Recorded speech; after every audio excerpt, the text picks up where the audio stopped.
Salmos 37. O Salmo 37, ele tem uma característica interessante, porque a cada versículo ele pula um e começa com uma letra subsequente do alfabeto hebraico. Então aqui nós vamos ter as 22 letras, como se fosse uma caminhada de 22 passos, de 22 dimensões, e que formam uma completude. Então, vou falar com você, vou dar uma lida aqui em coisas que eu anotei para a gente conversar. Primeira jornada, né? O Aleph. Então, a gente tem aí o começo de todas as coisas. E no início desse versículo, ele fala de pastorear a nossa emuná. Pastorear a emuná significa um estado de vigilância constante naquilo que nós acreditamos. Acreditarmos em nós e acreditarmos que somos a imagem e semelhança do Criador. É um estado de potência, é um estado de perseverança. Depois, nós temos na letra Bet, né? Não que esse seja realmente o significado, mas está aqui nominado por esses salmos vinculado à letra Bet, porque a primeira letra deste capítulo, ele começa com a letra Bet e aí tem um significado específico. Então, aqui ele fala sobre confiar, né? Atuar conforme os nossos procedimentos. E aí eu anotei aqui uma coisa para a gente conversar sobre a confiança e a segurança se ratificam na prática. É muito fácil a gente dizer que a gente acredita em Deus, mas o quanto você confia nisso, o quanto você experimenta nisso. Porque é muito fácil eu dizer para você, não, eu confio em você. E aí você diz, ok, se joga de costas, eu pego você. E aí a gente se coloca realmente à prova. O quanto a gente confia em Deus, o quanto a gente confia em nós. E é sendo colocados à prática, à prova, que a gente vai experimentar a confiança. Depois nós temos a palavra gol ou galal, que começa com gimel. A letra gimel fala muito dos nossos desertos. E aqui ele fala, tem uma analogia a uma engrenagem, como se fosse um companheirismo. Ele diz o seguinte, que nós devemos confiar nele e ele tudo o fará, que ele faça parte como motor da nossa caminhada, né? Como combustível da nossa caminhada. Veja que esses versículos são conselhos do rei Davi para que a gente possa ter uma vida próspera, uma vida em harmonia. Então, são coisas que ele praticou, que ele fez, que deu certo e que estão aqui para a gente interiorizar, né? Refletir um pouco sobre essas experiências de Davi, porque elas não estão distantes de nós. Elas são aplicáveis no dia a dia, no nosso caminhar, em cada passo que a gente dá diante da vida, em cada desafio que nós somos colocados à prova. Depois, no quarto passo, né, no Dalet, ele diz assim, dom, usa a palavra dom, guarda silêncio para Deus.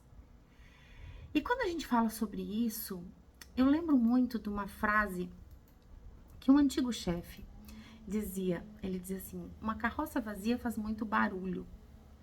O que quer dizer isso? Que uma pessoa com pouco conteúdo, ela faz muito barulho, né? Ela vai lá, ela briga, ela agita, ela ataca, né? E nós precisaríamos silenciar um pouco mais para nos ouvirmos.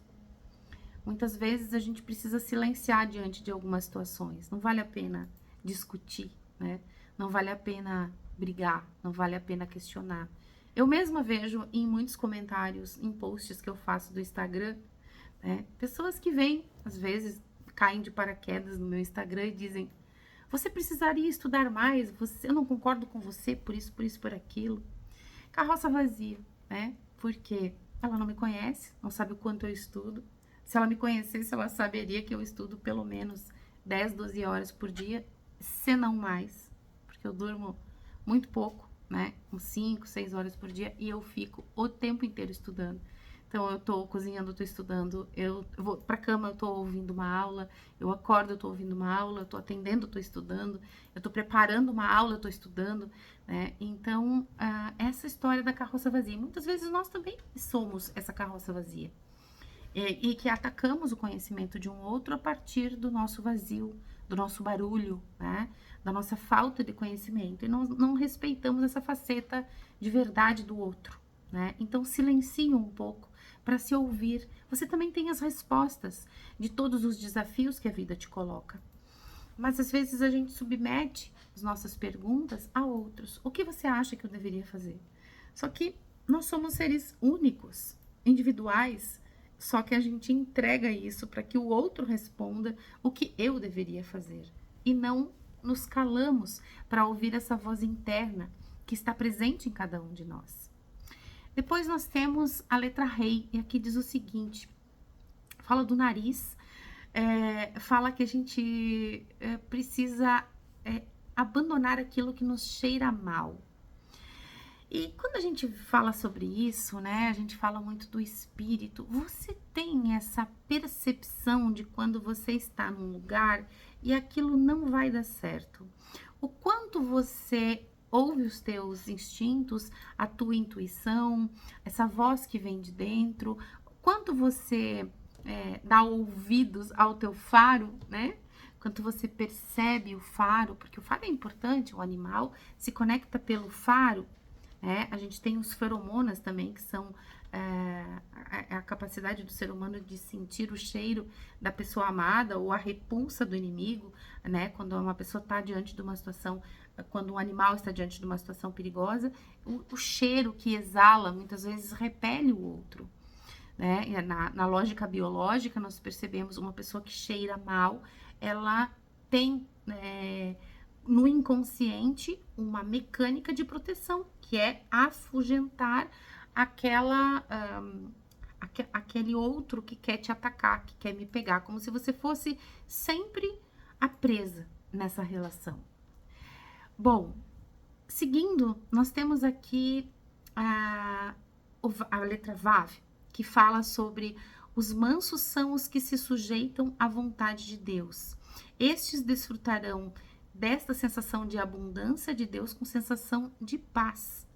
E aqui eu falo dessa nossa capacidade de trazer a nossa percepção espiritual, mental, o nosso conhecimento, para que a gente adquira um equilíbrio na nossa vida terrena. Vou usar por analogia aqui a síndrome do pânico, né? Quando uma pessoa sofre da síndrome do pânico, sob a ótica da psicogenealogia, ela está acessando uma informação do inconsciente. É uma informação que ela está acessando de uma vivência dolorosa, onde, de acordo com aquele trilho de conflito, ela se coloca numa situação de perigo. Muito bem, quando ela se coloca nessa situação, ela não consegue pensar. Por quê? Porque é o inconsciente reptiliano que condiciona os instintos, que condiciona um comportamento de defesa, ataque ou me fingir de morto. O quanto eu preciso me conectar com a essência que sou, entender que sou a imagem e semelhança do Criador, para que eu domine os meus instintos com a minha capacidade de pensamento, a minha capacidade espiritual, né? Então, esse versículo fala muito disso. Quando fala dos mansos, né? E muitas vezes a gente precisa também entender que tudo que existe na vida tem um propósito maior. Se você for olhar, as questões políticas muitas vezes nos tiram a paz, né? E não que a gente deva ser conivente ou estar em cima do muro, mas entender que tudo que acontece com determinadas pessoas tem um porquê e tem um para quê, né? Nós estamos vivendo hoje, por exemplo, o dia 8 de janeiro, onde, historicamente no Brasil, houve uma situação de manifestação do povo, né, sobre determinada questão política no Brasil. Algumas pessoas foram presas, outras não, né? Hoje faz um ano desse contexto. É doloroso a gente ver injustiças acontecerem, mas por que você não foi preso e determinada pessoa foi presa? Por que aquela pessoa estava lá e ela foi presa? Sob os olhos dos homens, isso parece injusto. Sob os olhos da justiça divina, tem um porquê para todas as coisas. E não existe ato falho. Então, quando a gente entende o processo como um todo, a gente tem sabedoria, que daí tem o filho de Davi, Salomão, que pediu para Deus sabedoria para lidar com as coisas. Né? Então, aqui tem muito desse apelo para a sabedoria.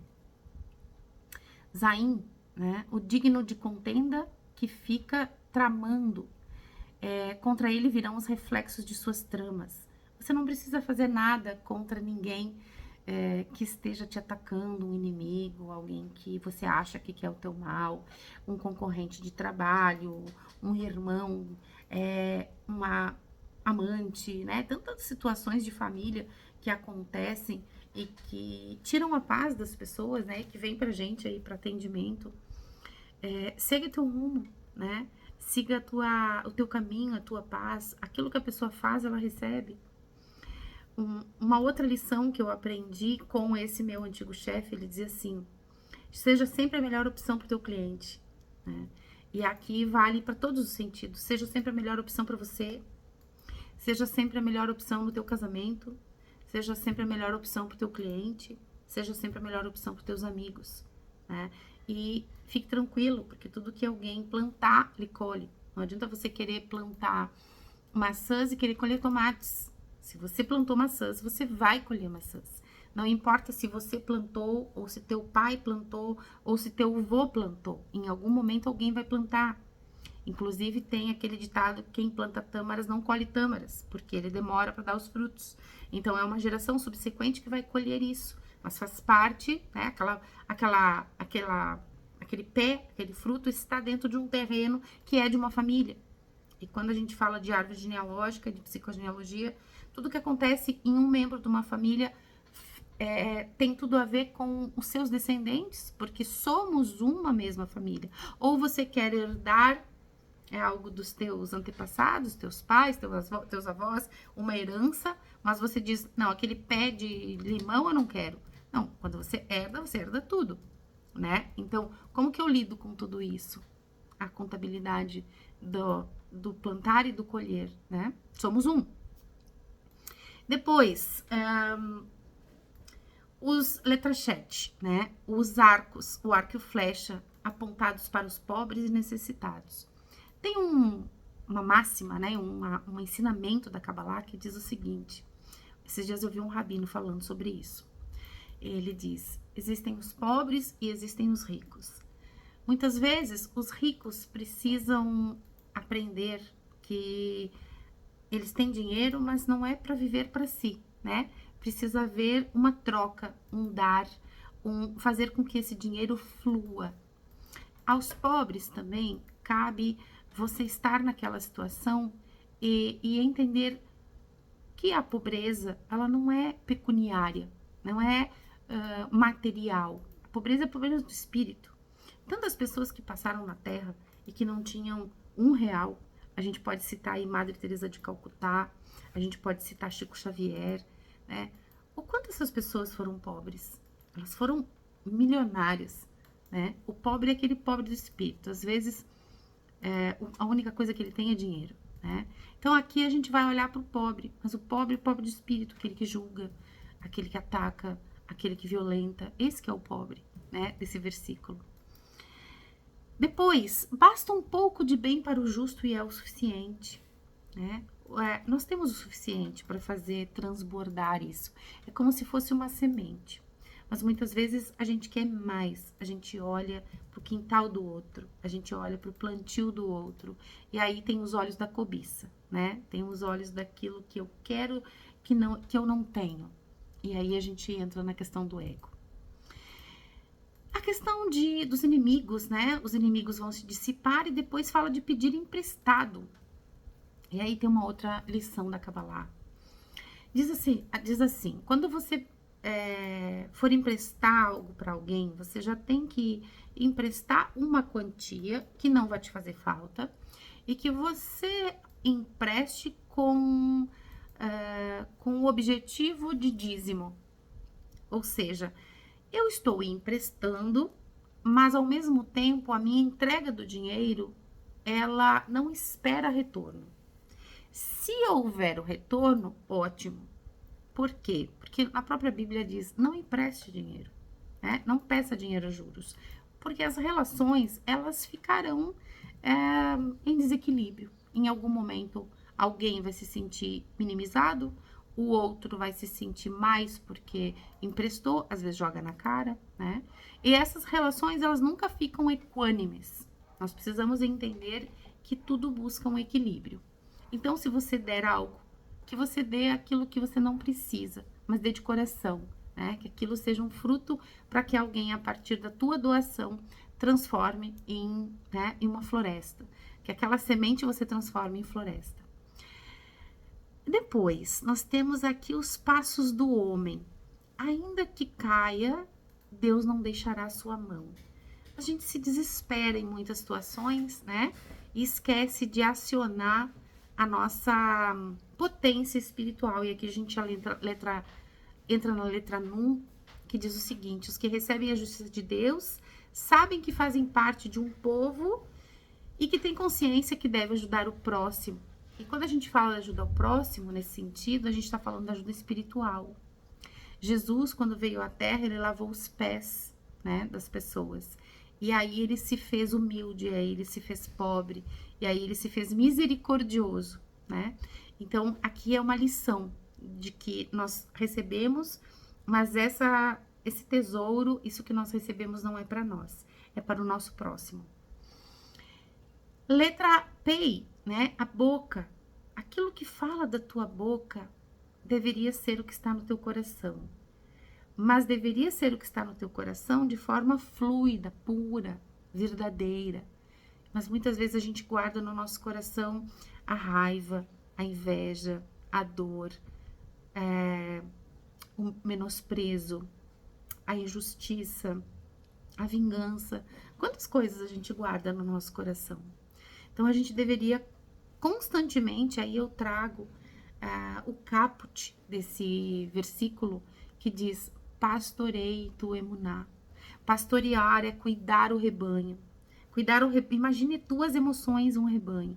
O quanto você cuida dessas ovelhas. Às vezes uma desgarra, né? Uma emoção desgarra, te traz desequilíbrio. O quanto você pastoreia isso. Justiça divina será dada a seu tempo. Não adianta você querer fazer justiça, a justiça dos homens. Você não sabe o que aconteceu em outras gerações. Você não sabe por que determinada situação aconteceu numa família. De repente, uma morte precoce, de repente, um furto, de repente, um roubo. E quando a gente consegue olhar para aquele sistema familiar de forma ampla, a gente encontra o desdobramento, né? Do para que aquela pessoa está vivendo. Então, essa justiça dos homens, ela é muito relativa. Letra CUF fala muito de seguir o nosso caminho. Aqui a gente vai acessar os nossos calabouços. Porém, esses calabouços são importantes, eles são propulsores, né, à ascensão de consciência.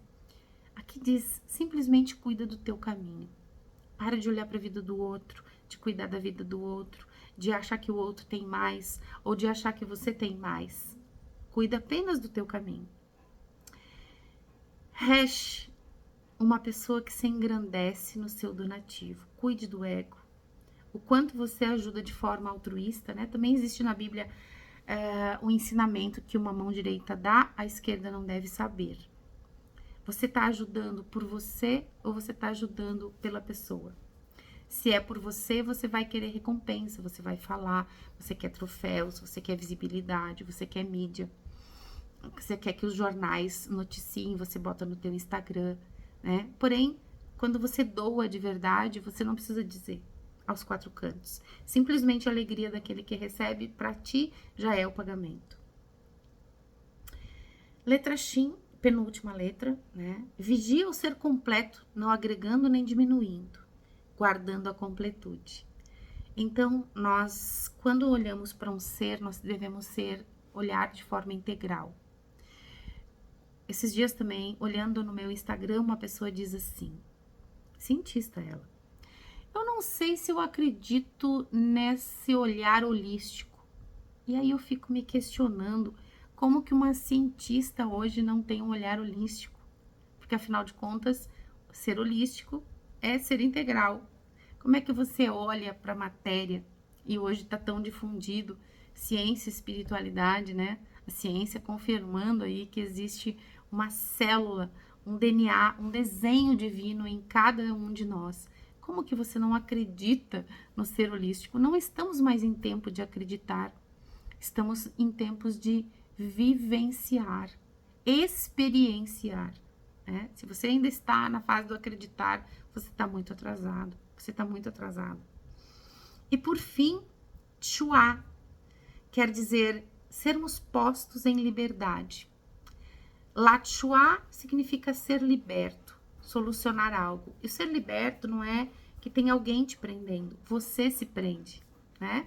Então, nos libertarmos, a minha cachorra já tá, ó, já percebeu que tá no fim. Nos libertarmos é entender que nós temos prisões. Tem uma frase que eu gosto muito que diz assim: passei a ser livre quando entendi que a jaula era feita de pensamentos.